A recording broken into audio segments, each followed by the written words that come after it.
പ്രിയപ്പെട്ട സഹോദരിമാരെ, സഹോദരന്മാരെ, ഈ തെരഞ്ഞെടുപ്പിൻ്റെ പ്രാധാന്യം ഈ സമയം അത്രയും നിങ്ങൾ കേട്ടുകൊണ്ടിരുന്നത് അതായിരുന്നു.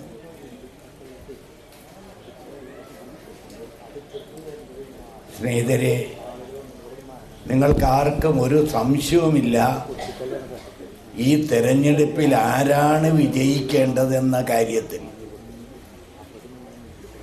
അതിനുവേണ്ടിയാണ് നിങ്ങളെല്ലാവരും ഇവിടെ വന്നിരിക്കുന്നത്. ആദ്യമായി എൻ്റെ സഹോദരിമാരെ, സഹോദരന്മാരെ, ഇവിടെ വന്നിരിക്കുന്നവരെ ഞാൻ ഹൃദയപൂർവ്വം സ്വാഗതം ചെയ്യുകയാണ്. സഹോദരിമാരെ, ഒത്തിരി കാര്യങ്ങൾ ശ്രീ ശിവകുമാർ നിങ്ങളോട് ഇവിടെ ഇരുന്ന് പറഞ്ഞു.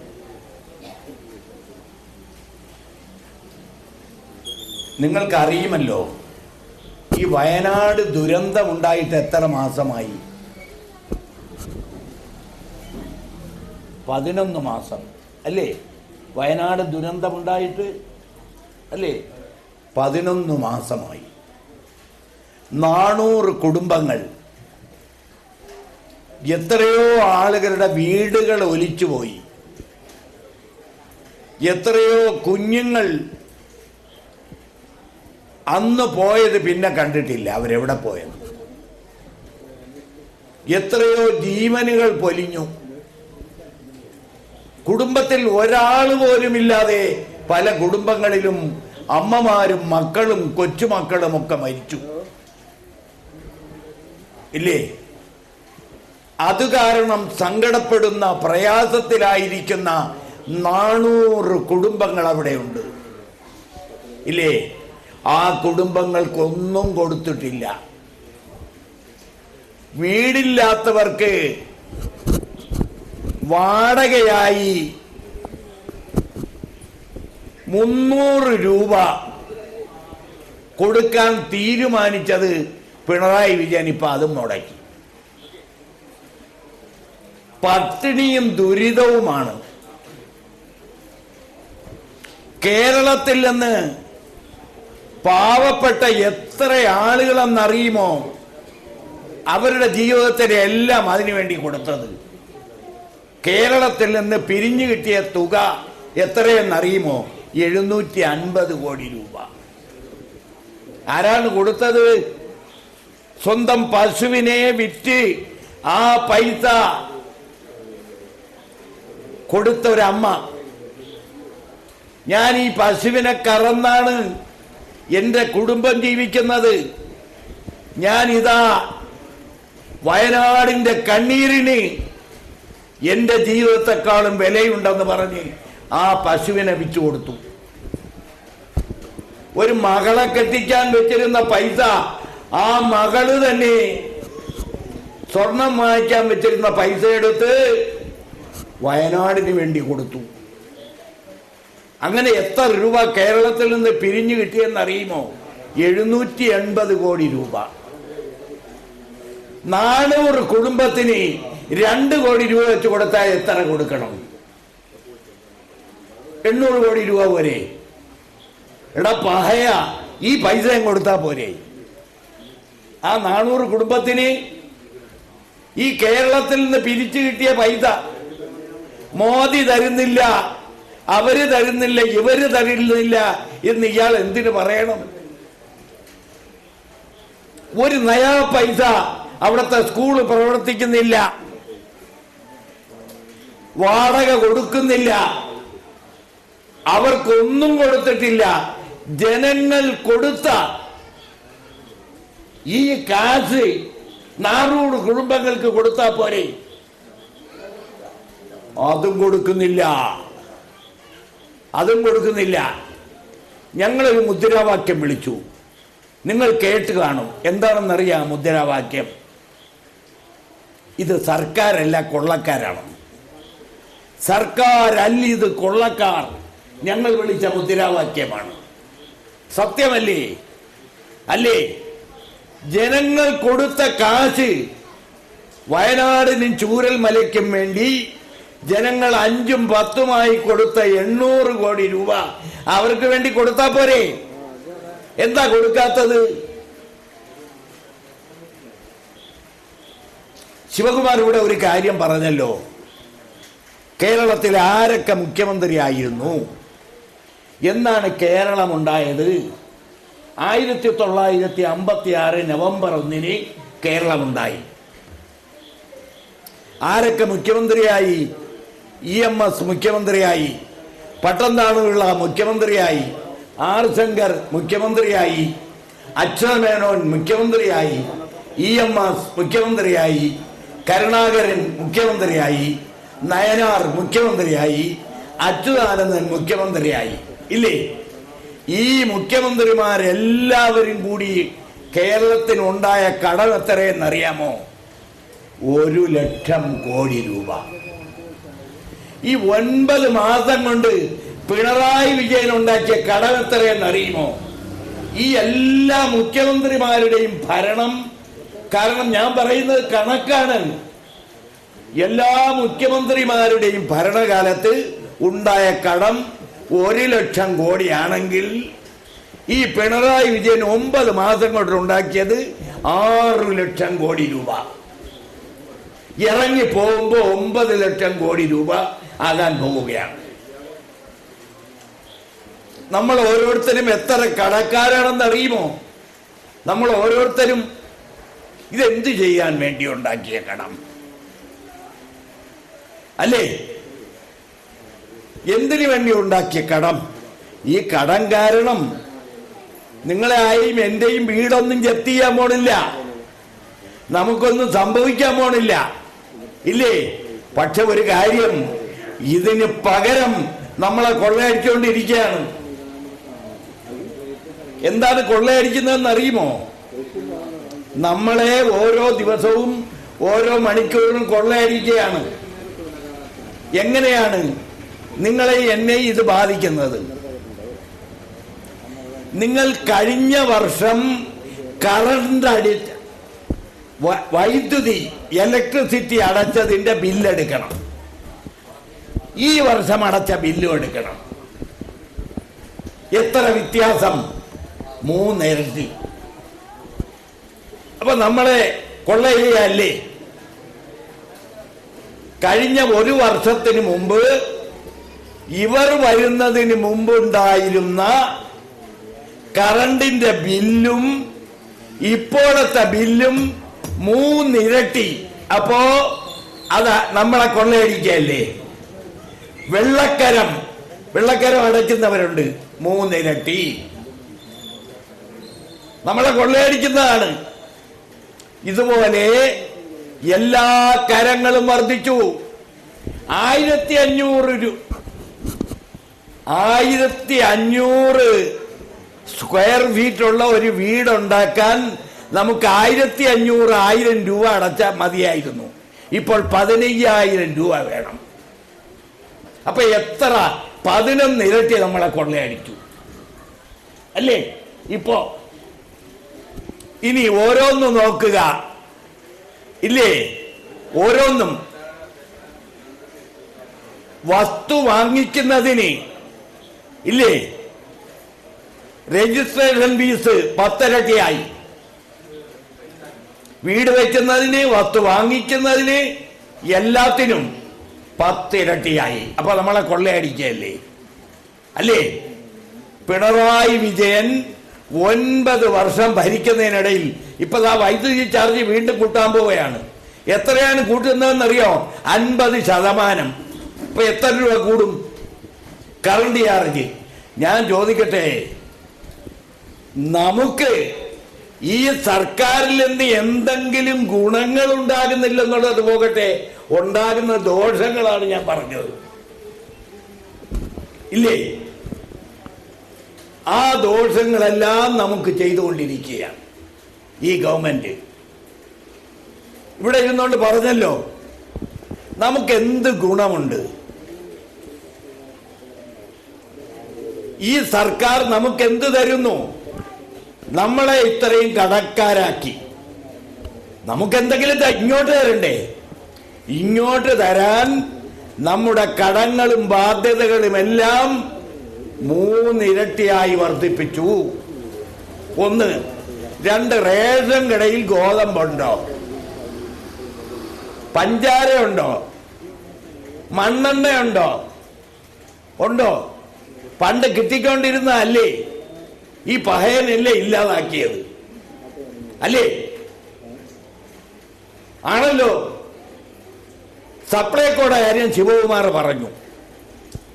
കരുണാകരൻ മുഖ്യമന്ത്രി ആയിരുന്നപ്പോ അദ്ദേഹം പറഞ്ഞു, കമ്പോളത്തിൽ മുളകിന്, ഉഴുന്നിന്, പയറിന് ഒക്കെ വില കൂടുമ്പോ വില കുറച്ച് പുഴുവരിക്കാത്ത നല്ല സാധനം തരാൻ ഞാനിതാ സപ്ലൈകോ ഓണച്ചന്ത, പെരുന്നാൾ ചന്ത എല്ലായിടത്തും ഉണ്ടാക്കുന്നു. ഇല്ലേ? ഇപ്പൊ അതുണ്ടോ? അവിടെ പോയ എന്തെങ്കിലും സാധനങ്ങൾ കിട്ടുമോ?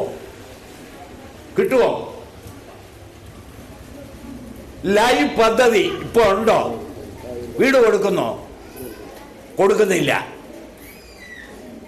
എന്തിനു പറയുന്നു? നിങ്ങൾ അറിയുക,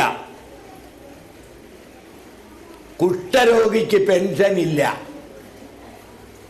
കൊടുത്തുകൊണ്ടിരുന്ന പെൻഷൻ കൊടുക്കുന്നില്ല. രോഗികൾക്കുള്ള പെൻഷൻ ഇല്ല. ആശുപത്രികളിൽ, ജില്ലാ ആശുപത്രിയിലും മെഡിക്കൽ കോളേജിലും പാവപ്പെട്ട രോഗികൾക്ക് കഞ്ഞിയും പാലും ബ്രെഡും കൊടുക്കുമായിരുന്നില്ലേ? ആശുപത്രിയിൽ ഓർമ്മയില്ലേ? മെഡിക്കൽ കോളേജിലും ആശുപത്രിയിലും ചെന്നാൽ പാലും ബ്രെഡും കഞ്ഞിയും കൊടുക്കുമായിരുന്നു. ഇപ്പൊ കൊടുക്കുന്നുണ്ടോ? ഇപ്പൊ കൊടുക്കുന്നുണ്ടോ? ഇല്ല, കൊടുക്കുന്നില്ല. ആശുപത്രി മരുന്നില്ല. നമ്മുടെ ആശുപത്രികളെ, സർക്കാർ ആശുപത്രികളെ പറഞ്ഞുകൊണ്ടിരുന്നത് ധർമാശുപത്രി എന്നാണ്. എല്ലാം ധർമ്മമായി നമുക്ക് തരുന്നത് അല്ലേ? ഇപ്പൊ അവിടെ ഒരു മരുന്നും ഇല്ല, വെച്ച് കെട്ടാൻ പഞ്ഞി പോലും ഇല്ല, ഡോക്ടറില്ല, ചുമ്മാ ആശുപത്രി അല്ലേ? ആണല്ലോ, ആണ്. ആശുപത്രികളിൽ ഇടത് കണ്ണ് എടുക്കുന്നതിന് പകരം വലത് കണ്ണാണ് എടുക്കുന്നത്. ഇല്ലേ? ആണ്.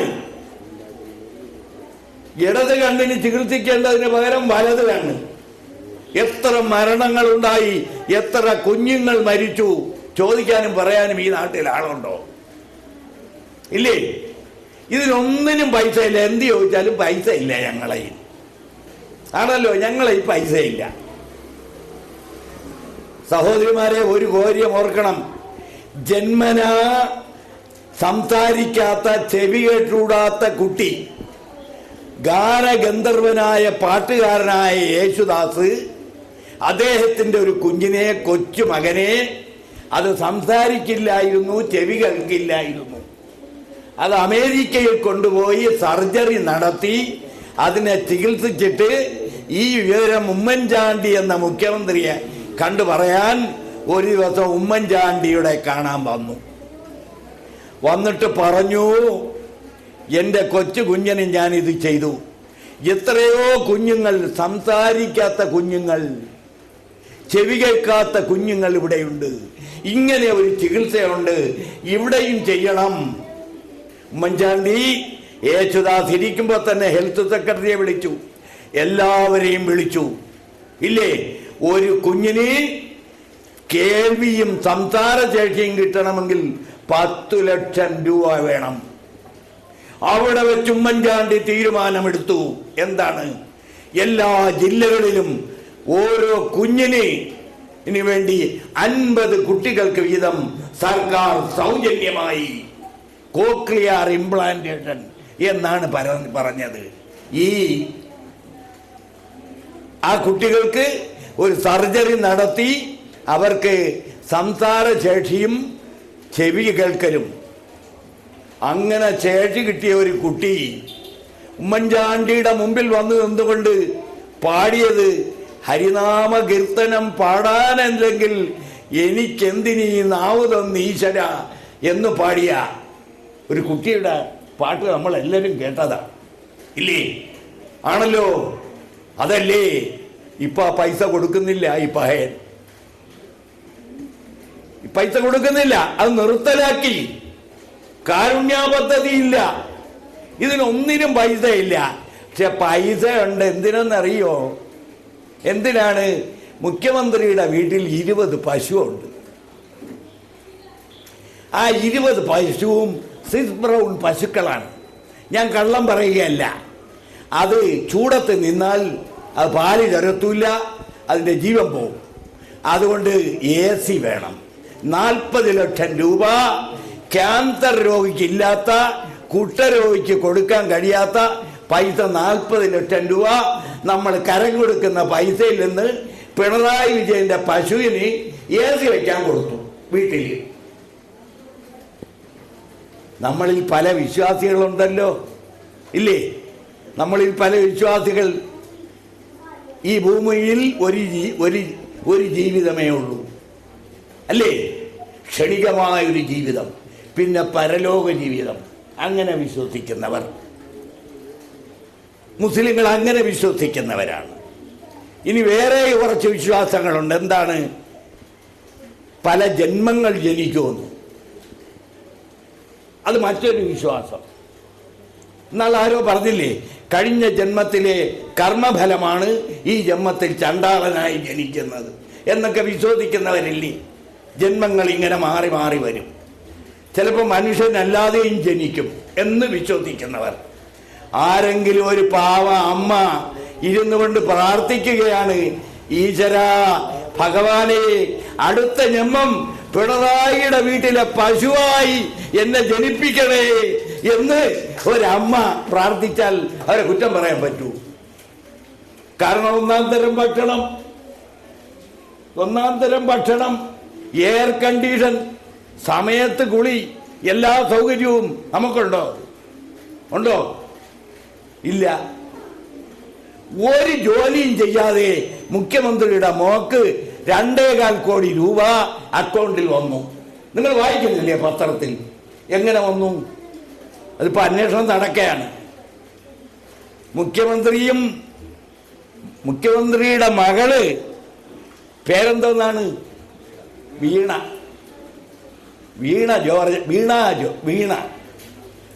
അല്ലേ? പുയ്യാപ്പിള ആരാണ്? മുഹമ്മദ് റിയാസ്. ഇത് 3 കറുത്ത ബന്യനും പുള്ളി നിക്കറും ഇട്ടുകൊണ്ട് വിയ്യൂർ ജയിലിൽ കിടക്കുന്ന ദിവസങ്ങൾ വരാൻ പോവുകയാണ്. നാട്ടുകാരെ അറിയണം. അങ്ങനെ ഉള്ളതാണ് ചെയ്ത് കൂട്ടിയൊക്കെ വെച്ചിരിക്കുന്നത്. അതാണ് ഞങ്ങൾ വിളിച്ചത് സർക്കാരല്ല, ഇത് കൊള്ളക്കാരാണ്. അല്ലേ? എന്തെല്ലാം ചെയ്തതെന്ന് അറിയുമോ? കേരളത്തിൽ ഒരു മുഖ്യമന്ത്രിയും ഉള്ള കാറിലാണ് സഞ്ചരിച്ചത്. ഈ നിവൃത്തിയില്ലാത്ത, കുഞ്ഞുങ്ങൾക്ക് ഉച്ചഭക്ഷണം കൊടുക്കാത്ത, കുഷ്ഠരോഗിക്ക് പെൻഷൻ കൊടുക്കാത്ത, പെൻഷൻ തുക കൊടുക്കാതിരിക്കുന്ന, പണമില്ലെന്ന് പറയുന്ന ഈ സർക്കാരിൻ്റെ നമ്മുടെ നികുതി പണം ഒരു മാസം 1.5 കോടി രൂപ ചെലവാക്കി മുഖ്യമന്ത്രിക്ക് റോഡേ പോകുന്ന ഇഷ്ടമല്ലേ? ഇപ്പോൾ ഹെലികോപ്റ്റർ വഴി സഞ്ചരിക്കാൻ ഹെലികോപ്റ്റർ വാടകയ്ക്കെടുക്കുകയാണ്. ഇല്ലേ? ശരിയല്ലേ? മുഖ്യമന്ത്രിക്ക് സഞ്ചരിക്കാൻ ഹെലികോപ്റ്റർ ഇല്ലേ? മുഖ്യമന്ത്രിക്ക് സഞ്ചരിക്കാൻ ഹെലികോപ്റ്റർ ഈ പാവപ്പെട്ട മക്കളുടെ മണ്ണിൽ ഓർക്കുക നിങ്ങൾ, ഇല്ലേ? പാർട്ടിക്കാർക്ക് ഒരു കുഴപ്പവുമില്ല. 21 സഖാക്കൾ. ആ സഖാക്കൾക്ക്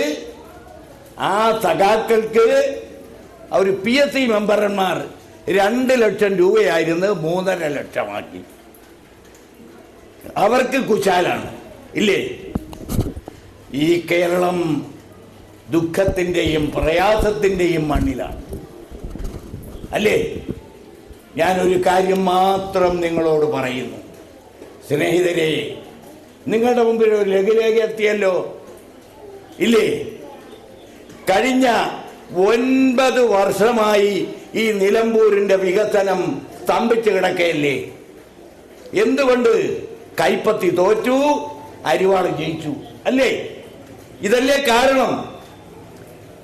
അൻവർ എന്തു പറഞ്ഞാലും ആരെന്തു പറഞ്ഞാലും ശരി, ആര്യാടൻ 34 വർഷം ഇവിടെ MLA ആയിരുന്നു. ഒരു സ്ഥലത്തുനിന്ന് മറ്റൊരു സ്ഥലത്ത് പോകാൻ പറ്റാതിരുന്ന, ദ്വീപുകളായി കഴിഞ്ഞിരുന്ന, ഒരു സ്ഥലത്തുനിന്ന് മറ്റൊരു സ്ഥലത്ത് എത്താൻ ദിവസങ്ങളും മണിക്കൂറുകളും വേണ്ടി വന്നിരുന്ന നിലമ്പൂരിനെ ഇന്ന് കാണുന്ന നിലമ്പൂരാക്കി മാറ്റിയ ഈ നിലമ്പൂരിന്റെ രാജശില്പി ആര്യാടൻ മുഹമ്മദ് അല്ലേ? അല്ലേ? ആ ആര്യാടന്റെ സ്ഥാനത്ത് 9 വർഷമായി ഇവിടെ ഭരിക്കുന്ന ജയിച്ചു വന്നത് കമ്മ്യൂണിസ്റ്റുകാരല്ലേ? അല്ലേ? ആണല്ലോ. ഈ നിലമ്പൂരിന് നല്ലത് വരണ്ടേ, ഗുണം വരണ്ടേ, നേട്ടങ്ങൾ ഉണ്ടാക്കണ്ടേ? ഇല്ലേ? ഞാൻ ചോദിക്കുന്നു, തിരുവനന്തപുരം സെക്രട്ടേറിയറ്റിൽ ആളുകൾക്ക് ഉപദ്രവങ്ങളും ദോഷങ്ങളും മാത്രം ചെയ്തിട്ടുള്ള നല്ലതൊന്നും ചെയ്യാത്ത ചില ആളുകൾക്കൊരു വിഷമമുണ്ടല്ലോ, രാവിലെ കണി കാണുന്നത് നല്ലതല്ലെങ്കിൽ അന്നത്തെ ദിവസം ഗുണം പിടിക്കില്ല എന്ന് വിചാരിക്കുന്നവരില്ലേ? ഉണ്ടല്ലോ. നിങ്ങൾ രാവിലെ സുബഹി നിസ്കരിക്കുന്നവർ നിസ്കരിച്ചിട്ടാണെങ്കിൽ, അല്ലെങ്കിൽ അമ്പലത്തിൽ പോകുന്നവർ പോയിട്ടാണെങ്കിൽ, രാവിലെ വരുമ്പോൾ നിങ്ങളുടെ ഇതെന്താണ്? ഒരു ചായ കിട്ടണം, അല്ലേ? ഒരു പത്രം എടുക്കുന്നു. ഒരു പത്രം എടുത്ത് നോക്കുമ്പോ അതാദ്യം മറിക്കുമ്പോ പിണറായി വിജയന്റെ പടമാണ് കാണുന്നതെങ്കിൽ അന്ന് നിങ്ങൾ പോണ വഴിയിൽ ഒരു ഗുണവും ഉണ്ടാവില്ല. സത്യമല്ലേ? അല്ലേ? അപ്പൊ നിങ്ങളുടെ വോട്ട് നിങ്ങൾ ആർക്ക് ചെയ്യണം, എന്തിനു ചെയ്യണം? നിങ്ങൾക്കറിയാമല്ലോ. ഈ നാട്ടിൽ സകല ദുഃഖങ്ങളും ഉണ്ടാക്കിയ ഒരു കാര്യം കൂടി പറഞ്ഞുകൊണ്ട് ഞാൻ അവസാനിപ്പിക്കാം. എൻ്റെ നാട്ടിൽ വെഞ്ഞാറമൂട് ഒരു ചെറുപ്പക്കാരൻ തൻ്റെ വീട്ടിൽ അമ്മയുൾപ്പെടെ 7-8 പേരെ കൊല്ലാൻ തീരുമാനിച്ചു. അമ്മ കഷ്ടിച്ച് രക്ഷപ്പെട്ടു, ബാക്കി എല്ലാവരെയും കൊന്നു. അവൻ കെട്ടാനിരിക്കുന്ന അവന്റെ കാമുകിയോട് അവൻ പറഞ്ഞു, ഈ ചെറുപ്പക്കാരൻ, ഞാൻ 5 എണ്ണത്തിനെ തട്ടിയത്. അപ്പൊ ചോദിച്ചു, ഈ 5 എണ്ണത്തിനെ കൊന്നിട്ട് ഇനി നമ്മളെങ്ങനെ ജീവിക്കുന്നത്? അവിടെയും കൊന്നു. 6 പേരെ കൊന്നവൻ. 40 കൊലപാതകങ്ങൾ കേരളത്തിൽ ഇതുവരെ നടന്നു. എങ്ങനെയെന്നറിയാമോ? MDMA, ലഹരി, കുട്ടികൾ 14 15 വയസ്സുള്ള കുട്ടികൾ. ഒരു കണക്ക് കേൾക്കണോ? 1000 ഉമ്മമാർ, അമ്മമാർ രാത്രി ഉറങ്ങാതെ കിടക്കുകയാണ്. മരുന്നടിച്ച്, MDMA കഴിച്ച്, കഞ്ചാവ് കഴിച്ച മക്കൾ രാത്രി അക്രമവാസനയോടെ വീട്ടിൽ കയറി വരുന്നു. അവരുടെ കൈകൊണ്ട് അവരുടെ തള്ളമാർ മരിക്കുമോ എന്ന് ഭയന്നു കഴിയുന്ന കേരളം. ഇതിനാരാണ് ഉത്തരവാദി? പോലീസും എക്സൈസും സകല സംവിധാനവും കഴിഞ്ഞ 9 കൊല്ലമായി ഈ നാട്ടിൽ നയിക്കുന്ന, നിയന്ത്രിക്കുന്ന പിണറായി വിജയൻ അല്ലാതെ ആരാണ് ഇതിന് ഉത്തരവാദി? ഇപ്പൊ ഒരുപാട് പേരെ പിടിക്കുന്നുണ്ട്. ഈ പിടിക്കുന്നവരെയൊക്കെ പിടിച്ചിട്ട് ഈ സ്കൂളിൽ, നമ്മുടെ വീട്ടുമുറ്റത്തെ 7ാം ക്ലാസ്സിലെ പെൺകുട്ടിയുടെ കയ്യിൽ ഇതെത്തുകയാണ്. നമ്മുടെ വീട്ടിനടുത്ത് പണ്ട് പഴയ ആളുകളൊക്കെ, നിങ്ങൾക്ക് കേൾക്കണോ? ഞാൻ അതുകൂടി പറഞ്ഞ് അവസാനിപ്പിക്കാം. പത്തനാപുരത്തൊരു സ്ഥാപനമുണ്ട് തെക്കൻ കേരളത്തിൽ. ആ സ്ഥാപനത്തിന്റെ പേര് ഗാന്ധി ഭവൻ എന്നാണ്. ആ ഗാന്ധി ഭവനിൽ 75 വയസ്സും 65 വയസ്സ് മദ്യപിച്ച് ലക്ക് കെട്ട അസുഖങ്ങളുമായി ഭ്രാന്തന്മാരെ പോലെയുള്ള ആളുകളെ കൊണ്ടുവന്ന് ചികിത്സിക്കുന്ന സ്ഥലമാണ് ഈ ഗാന്ധി ഭവൻ. ആ ഗാന്ധി ഭവന്റെ നടത്തിപ്പുകാരന്റെ പേര് സോമരാജൻ എന്നാണ്. അയാൾ ഒരു കാര്യം ഇന്നാൾ തുറന്നു പറഞ്ഞു. എന്താണ്? 65 70 വയസ്സുണ്ടായിരുന്ന ആളുകളെ പാർപ്പിക്കുന്ന സ്ഥലത്ത് ഇപ്പോ 75 കുട്ടികൾ 18 വയസ്സിന് താഴെയുള്ളവരാണ്. ആരും അറിയാതെ സ്വന്തം ആണും പെണ്ണും ലഹരി കഴിച്ച് ഭ്രാന്തായി ഏകദേശം അമ്മയെയും അച്ഛനെയും ഉപദ്രവിക്കുമെന്നുള്ള ഘട്ടത്തിൽ ചികിത്സിക്കാൻ കൊണ്ടാക്കിയിരിക്കുന്നു ഗാന്ധി ഭവനിൽ. പല സ്കൂളുകളിലും കോളേജിന്റെയും മുറ്റത്ത് ഇത് എത്തുകയാണ്. ഇത് എവിടെ നിന്ന് കിട്ടുന്നു? സ്കൂളിൽ ആരെങ്കിലും കൊണ്ട് കൊടുക്കുന്നില്ലേ? അത് കണ്ടുപിടിക്കണ്ടേ ഒരു സർക്കാർ? അതിന്റെ വഴിയടയ്ക്കണ്ടേ? എന്തെങ്കിലും ചെയ്യണ്ടേ? എന്തിന് കയറി ഇരിക്കുന്നു ഇയാൾ മുഖ്യമന്ത്രിയായി അധികാര കസേരയിൽ? ഇയാളെ അവിടെ നിന്ന് പിടിച്ചിറക്കിയിട്ട് ഉമ്മൻചാണ്ടിയെ പോലെ ഒരാൾ തിരുവനന്തപുരത്ത് സെക്രട്ടേറിയറ്റിൽ മുഖ്യമന്ത്രിയുടെ കസേരയിൽ വരണോ വരണ്ടേ? നിങ്ങൾ പറ, വരണ്ടേ? അങ്ങനെ വരണമെങ്കിൽ ആര്യാടൻ ഷൗക്കത്ത് വിജയിക്കുന്ന തെരഞ്ഞെടുപ്പ് ഇതാണെങ്കിൽ കേരളം മുഴുവൻ ഉറ്റുനോക്കുന്നത് ഇവിടെ ഇരിക്കുന്ന നിങ്ങളുടെ മുഖത്താണ്. നിങ്ങൾ എങ്ങനെ വോട്ട് ചെയ്യുന്നു, എന്താണ് നിങ്ങളുടെ വിധിയെഴുത്ത്, ഇതെല്ലാം നിങ്ങൾ കാണുന്നില്ലേ, കേൾക്കുന്നില്ലേ? ഇതിന് മാറ്റം വേണ്ടേ എന്ന് നിലമ്പൂരിലെ ജനങ്ങളോട് ചോദിക്കുകയാണ്. ഇന്ന് വരെ നികുതി കൂട്ടിയിട്ടുള്ളതല്ലാതെ കുറച്ചിട്ടുണ്ട് ആരെങ്കിലും? നിങ്ങളോട് ഞാൻ ഒരു കാര്യം പറയാം, ഒരാൾ മാത്രമാണ് കുറച്ചിട്ടുള്ളത്. ആരെന്നറിയുമോ? വർദ്ധിപ്പിച്ച വൈദ്യുതി 20 പൈസ കുറച്ച ഒരാളുണ്ട്, ആര്യാടൻ മുഹമ്മദ് എന്ന വൈദ്യുതി മന്ത്രി. നിങ്ങൾക്ക് ഓർമ്മയുണ്ടോ? ഉണ്ടോ? വേറെ ഈ ദുനിയാവിൽ ഒരുത്തനും ചെയ്തിട്ടില്ല ഇത്, അല്ലേ? 20 പൈസ കൂട്ടിയത് കുറച്ച്. ഇതെല്ലാം ഓർത്തുകൊണ്ട് നിങ്ങൾ വോട്ട് ചെയ്യണേ എന്ന് നിങ്ങളോട് അഭ്യർത്ഥിച്ചുകൊണ്ട് ഞാൻ എൻ്റെ വാക്കുകൾ അവസാനിപ്പിക്കുന്നു. നമസ്കാരം. അസ്സലാമു അലൈക്കും വറഹ്മത്തുള്ളാഹി തആല വബറകാതുഹു.